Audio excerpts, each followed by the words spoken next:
Ketua, Bendahara, Sekretaris dimohon untuk maju ke depan.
Dan Pancasila itu kalau dibawa sampai PBB itu tidak ada orang rebutan Palestina, Israel itu tidak ada.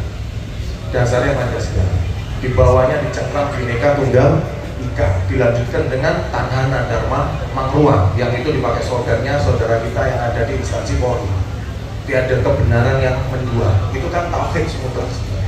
Cuman ini kadang nggak diangkat gitu. Yang saya mau sampaikan di sini beberapa poin adalah paling penting sekali yang saya selalu ingatkan untuk jenengan sedoyo, kita ini ngikuti pakem Jawa. Jawa atau Jawa itu artinya kebijaksanaan, wasito.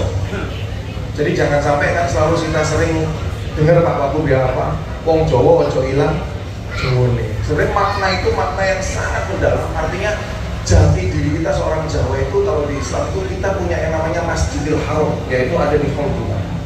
Yang namanya Masjidil Haram itu harus terhindar dari sifat-sifat atau pemikiran yang haram. Kalau kita di dunia ini Masjidil Haram kita ada di Mekah, Baitullah, di atasnya Masjidil Haram, ya kan? Dan di hati kita Allah nyiptain kita itu kita punya Masjidil Haram. Masjidil Haram ini kata Kiai Hamid Pasuruan, beliau dawuh ada amal ibadah Gus, yang itu orang tidur itu diganjar sama Allah. Bahkan amal ibadah itu paling tinggi di sisi Allah. Sholat, bukan, sholat urusan antum sama Allah. Puasa, urusan nafsumu sama Allah supaya ditahan. Sedekah, itu urusan kamu membersihkan hartamu. Tapi amal ibadah ini kata Kiai Hamid, itu yang nyelamatin kamu dalam segala keadaan. Dan setiap tarikan nafasmu itu diganjar sama Allah pahala. Apa itu ya? Tahu nggak apa? Selalu husnuzon kepada semua makhluk Allah Subhanallah. Ini Masjidil Haram. Selalu husnuzon sama semua makhluk Allah, dan itu yang disebut Masjidil Haram. Lalu jenengan jengking sembahyang tapi hati ini bosok lah kayak apa? Aku tadi mas saya ngomong. Terus jenengan sedekah tapi pamri, ben balik oke. Lalu Gusti Allah perhitungan ya itu nambahan kita gratis gitu. Kalau sebenarnya bosok pengen sakti, kalau mau sakti pak, Mas Nabi Sulaiman yang mati. Ini fakta. Ini yang saya tekankan di Pakem Jawa. Setelah Rasulullah bin Abdullah juga beliau wafat, paling mulia di sisi Allah. Allah bertajali menjadi Nur Muhammad, Nur Muhammad menjadi tajali, menjadi Nur Adam. Itu sekelas paling mulia aja, dia tetap husnuzon. Lah, yang saya tekankan di sini, kenapa saya ingetin ini? Jenengan sedoyo yang dapat gelar, nah ini ngapunten sekali Pak. Mau RTG, Raden, mau Pangeran, hati-hati sama gelar.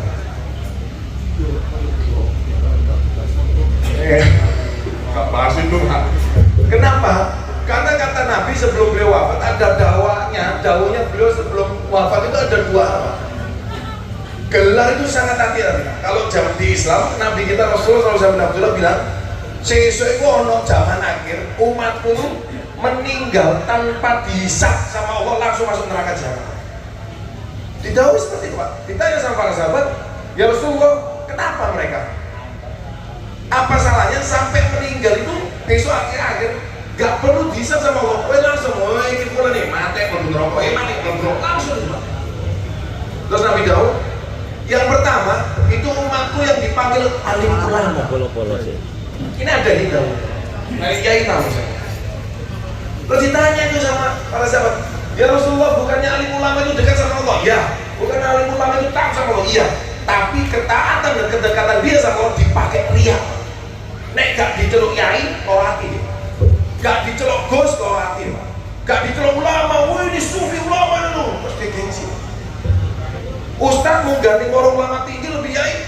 Ustaz, aku isi yai bro, coba Ustaz mati pak orang kayak gitu. Tahu sebenarnya. Bener gak ya? Ngapunten ya.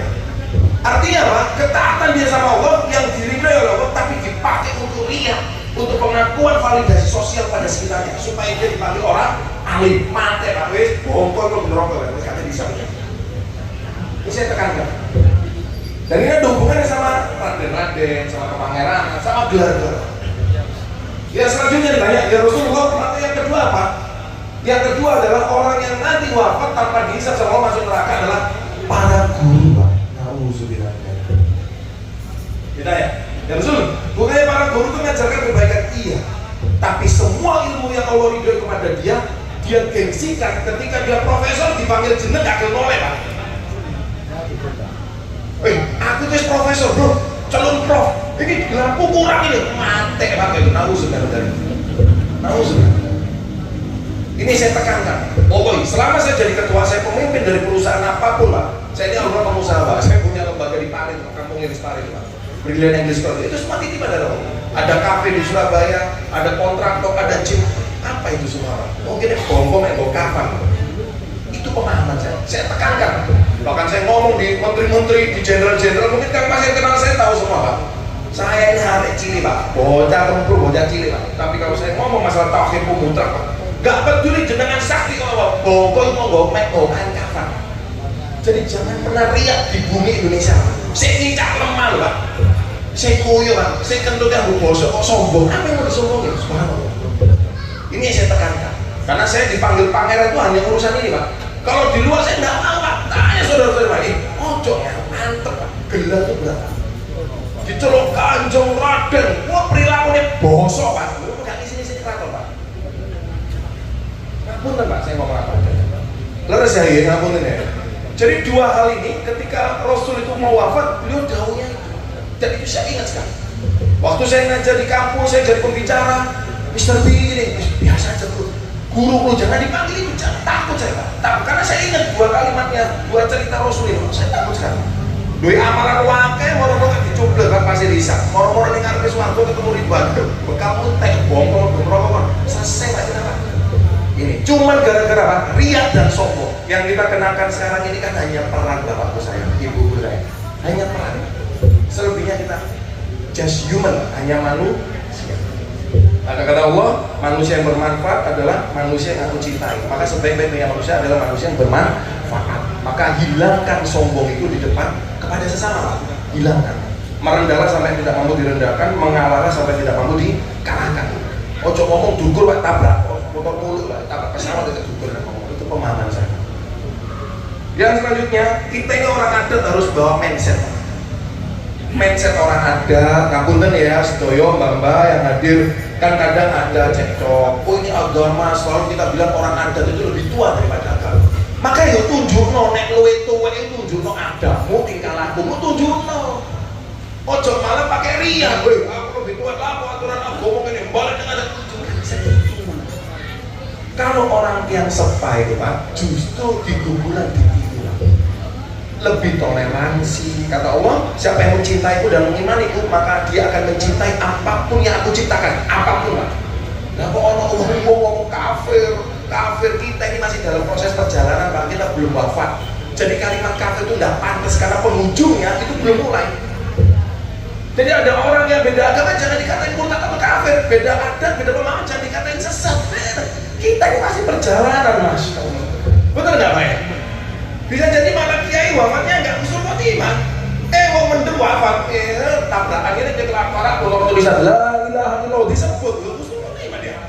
Kiai mau ke masjid kepleset gancok, mati, Pak. Nggak usul khotimah, Pak. Jadi jangan pernah mengkafir-kafirkan orang, jangan pernah menyalah-nyalakan orang.